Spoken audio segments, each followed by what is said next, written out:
France में इस वक्त इस्लामिक कट्टरवाद को लेकर हाहाकार मचा हुआ है, जिसको लेकर फ्रांस के राष्ट्रपति इमैनुअल मैक्रो भी लगातार चर्चा का केंद्र बने हुए हैं और मैक्रो लगातार इसको लेकर बयान भी दे रहे हैं। हाल ही में एक टीवी चैनल को दिए गए इंटरव्यू ने मैक्रो ने उस इंटरव्यू में साफ कर दिया कि अगर इस्लामिक कट्टरवाद को लेकर जो हिंसा हो रही है उसका वो समर्थन करते हैं और इसके खिलाफ कोई भी बोलेगा तो वो हिंसा के योग्य नहीं होगा।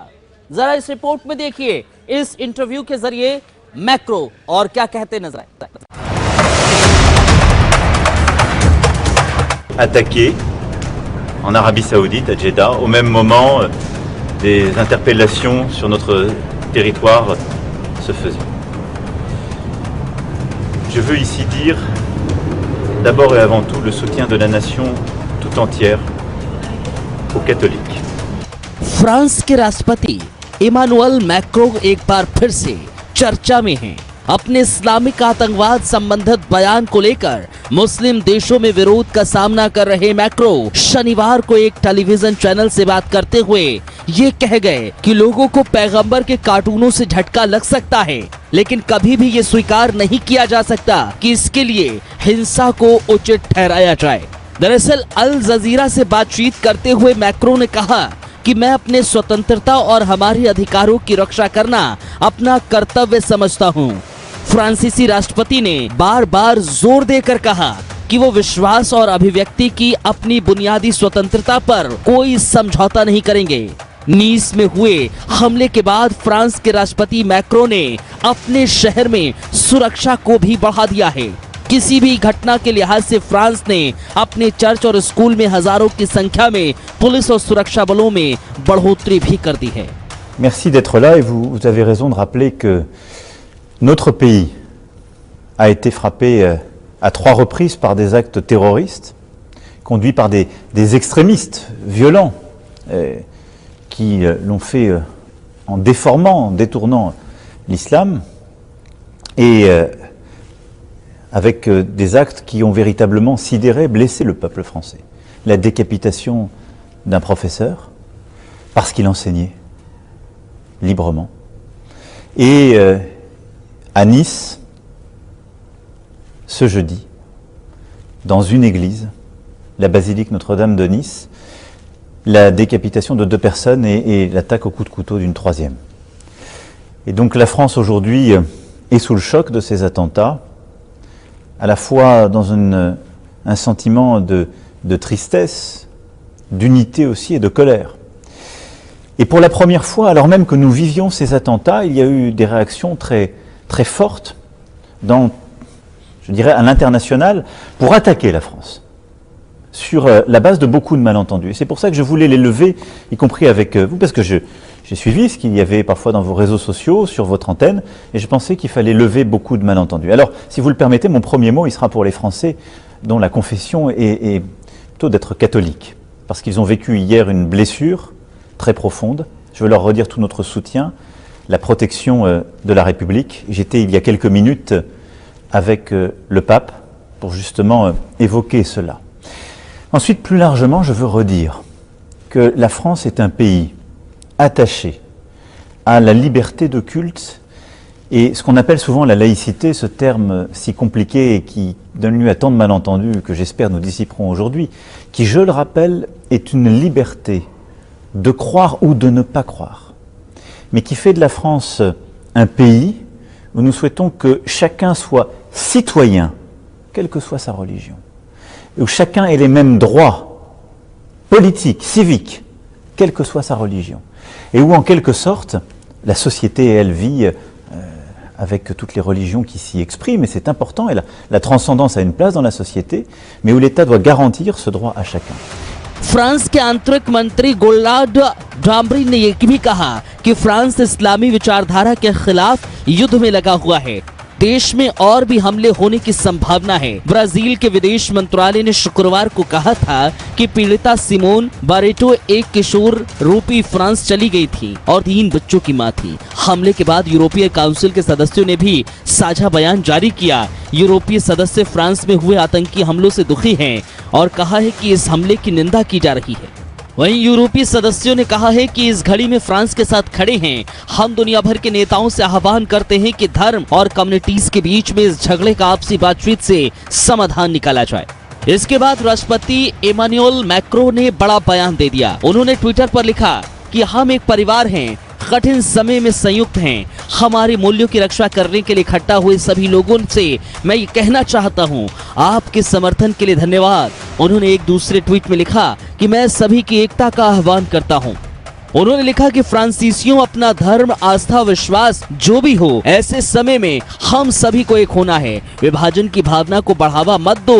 उन्होंने लिखा कि फ्रांस में केवल एक समुदाय है और वो है राष्ट्रीय समुदाय। मैक्रों ने अपने ट्वीट में आगे लिखा कि ये फ्रांस पर हमला है, इसलिए मैंने तय किया है कि आने वाले घंटों में हमारे सैनिक अधिक लामबंद होंगे। ऑपरेशन सेंटिनल के हिस्से के रूस में हम 3 से 4 हजार से 7 हजार सैनिकों को लेकर जाएंगे। मैक्रों ने लिखा कि कैथोलिक, आपके पास पूरे राष्ट्र का समर्थन है। हमारा देश, हमारे मूल्य हैं, हमारा निश्चय निरपेक्ष है। कार्रवाई हमारे सभी साथी नागरिकों की रक्षा के लिए होगी। उन्होंने कहा कि ये तीसरी बार है इस्लामिक आतंकवाद ने आपके शहर, उसके निवासियों पर प्रहार किया है। मैं जानता हूं कि आपको जो झटका महसूस करते हैं वो पूरे देश के साथ है। आइए हम आतंक की किसी भी भावना को बढ़ावा न दें। इधर फ्रांस में बढ़ रही घटनाओं के बाद भारत के प्रधानमंत्री नरेंद्र मोदी ने कहा, मैं फ्रांस में हाल ही में हुए आतंकवादी हमले की कड़ी निंदा करता हूं, जिसमें एक चर्च के अंदर नीस में हुए जघन्य हमले में शामिल है। पीड़ितों और फ्रांस के लोगों के प्रति भारत की गहरी संवेदना है। आतंकवाद के खिलाफ लड़ाई में भारत फ्रांस के साथ खड़ा है। इस्लामिक कट्टरवाद को लेकर लगातार इमानुएल मैक्रों चर्चा का केंद्र बने हुए हैं, क्योंकि बयानबाजी उनकी तरफ से हो रही है, जिसके बाद इस्लामिक देशों में जबरदस्त विरोध प्रदर्शन देखने को मिल रहा है। लेकिन ये आग और ज्यादा लगेगी या फिर इस बयानों के बाद पूरी तरीके से बुझ जाएगी, ये लगातार सवाल बना हुआ है और इस सवाल का जवाब इस रिपोर्ट के जरिए समझिए।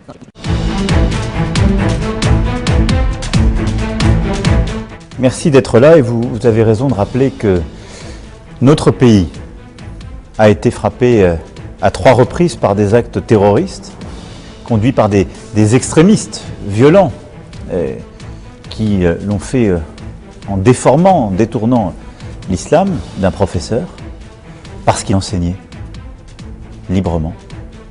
Et à Nice, ce jeudi, France के राष्ट्रपति इमानुएल मैक्रों इस्लामिक आतंकवाद संबंधित बयान को लेकर मुस्लिम देशों में जबरदस्त विरोध का सामना कर रहे हैं। हालांकि मैक्रों बार बार कह रही हैं, उनका देश कट्टरपंथियों के आगे नहीं झुकेगा। Merci d'être là et vous avez raison de rappeler que notre pays a été frappé à 3 reprises par des actes terroristes conduits par des extrémistes violents qui l'ont fait en déformant, en détournant l'islam d'un professeur parce qu'il enseignait librement. Et à Nice, ce jeudi, इस बार Macron के तेवर तीखे नजर आ रहे हैं। Macron ने रविवार को ट्वीट कर एक बार फिर कह दिया कि धर्मनिरपेक्षता ने कभी किसी की हत्या नहीं की। उन्होंने अरेबिक में ट्वीट किया, चरमपंथी सिखाते हैं कि फ्रांस का सम्मान नहीं करना चाहिए। वो सिखाते हैं कि महिलाएं पुरुषों के बराबर नहीं हैं और उन छोटी बच्चियों को भी लड़कों जैसे अधिकार नहीं मिलने चाहिए। मैक्रों ने तीखे तेवर दिखाते हुए अरेबिक में लिखा, मैं आपको स्पष्ट बता देना चाहता हूँ, हमारे देश में ये सब नहीं चलेगा। मैक्रों ने अल जजीरा टीवी से बातचीत करते हुए कहा, मैंने कई झूठ सुने हैं, जिसमें से मैं ये क्लियर करना चाहता हूँ कि फ्रांस में अभी जो हम कर रहे हैं वो आतंकवाद से लड़ने के लिए है, जो इस्लाम के नाम पर हो रहा है, न कि इस्लाम के लिए। इस आतंकवाद से हमारे 300 से ज्यादा नागरिकों का जीवन खो चुका है। Merci d'être là et vous avez raison de rappeler que notre pays a été frappé à 3 reprises par des actes terroristes, conduits par des extrémistes violents qui l'ont fait en déformant, en détournant l'islam d'un professeur, parce qu'il enseignait librement. Et à Nice, ce jeudi, la décapitation de 2 personnes et l'attaque au coup de couteau d'une 3e. Et sous le choc de ces attentats, à la fois dans un sentiment de tristesse, d'unité aussi et de colère, je dirais à l'international, pour attaquer la France, sur la base de beaucoup de malentendus. J'ai suivi ce qu'il y avait parfois dans vos réseaux sociaux, sur votre antenne, et je pensais qu'il fallait lever beaucoup de malentendus. Alors, si vous le permettez, mon premier mot, il sera pour les Français dont la confession est plutôt d'être catholique. Macro ने कहा कि मैंने इन दिनों देखा है France के बारे में लोग अनर्गल बातें कर रहे हैं। उन्होंने मुझे जिम्मेदार ठहराया है। मैं उन कार्टूनों का समर्थन करता हूं जो पैगंबर का अपमान करते हैं। मैं अपने देश में स्वतंत्र रूप से लिखने, सोचने, आकर्षित करने में सक्षम होने का समर्थन करता हूं। ये एक अधिकार है और ये हमारी स्वतंत्रता है। मैक्रो कहते हैं कि उनको लगता है कि ये चौंकाने वाला हो सकता है कि मैं इसका सम्मान करता हूं, लेकिन हमें इस बारे में बात करनी होगी। मैं कभी स्वीकार नहीं करूंगा कि वो हिंसा को सही ठहरा सकते हैं।